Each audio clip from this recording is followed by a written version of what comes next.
Salam sejahtera, Bapak, Ibu, adik-adik, saudara-saudari sekalian. Salam sehat dan selamat berjumpa dengan saya, Suster Maria Tarsisia Sembiring dari Kongregasi Franciskanes Santa Elizabeth atau yang disingkat dengan Kongregasi FSE.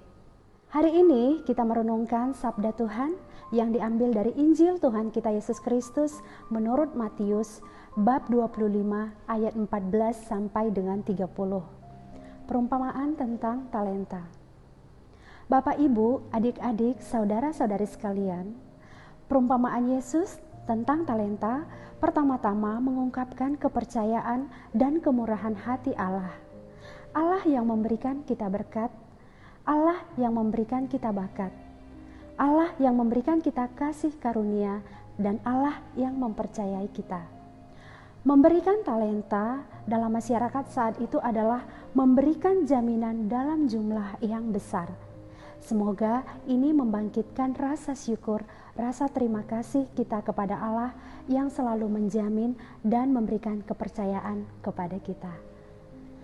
Kisah perumpamaan tentang talenta itu juga sesungguhnya mengajak dan memotivasi kita untuk turut menjadi alat dan sarana rahmat bagi orang lain. Apa yang telah kita terima dengan cuma-cuma dari Allah juga seharusnya kita tumbuh kembangkan dan kita bagikan dengan sesama kita. Kita juga melihat bahwa hamba yang setia dan mengembangkan talenta justru semakin dipercayakan lagi, dan hamba yang tidak mengembangkan talentanya justru diambil lagi.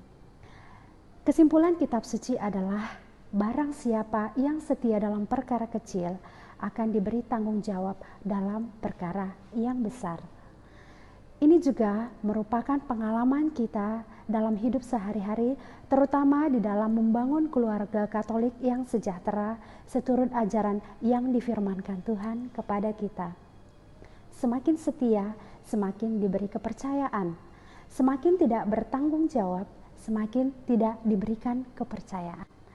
Dalam situasi konkret dunia saat ini, kita dapat melihat contoh orang-orang yang setia, contoh orang yang bertanggung jawab dalam mengembangkan talentanya.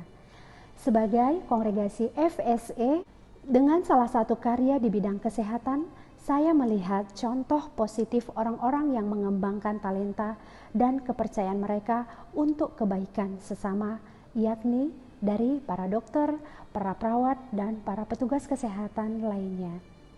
Pada saat ini muncul suatu gejolak sosial akibat merebaknya virus COVID-19.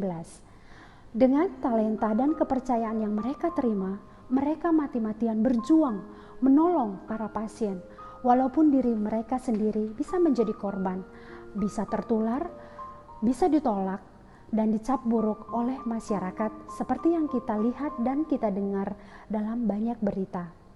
Tetapi banyak di antara mereka yang tetap ikhlas berjuang menolong sesama. Semoga perjuangan mereka tidak kita sia-siakan. Kita yang lain dalam kapasitas dan posisi sebagai apapun sesungguhnya telah diberikan talenta, diberikan kepercayaan dan kasih karunia, diberikan kemampuan dan rahmat. Itulah yang harus kita kembangkan. Itu yang harus kita bagikan agar diri kita dapat menjadi berkat bagi sesama, terutama di tengah keluarga kita masing-masing. Agar diri kita dapat menjadi alat berahmat untuk sesama. Allah yang menciptakan kita agar kita menjadi penolong yang sepadan bagi orang lain. Semoga karena kesetiaan dan kerelaan kita bertanggung jawab atas kepercayaan yang diberikan Allah kepada kita. Semoga Allah senantiasa melimpahkan berkat dan rahmat-Nya bertambah-tambah bagi kita. Tuhan memberkati. Amin.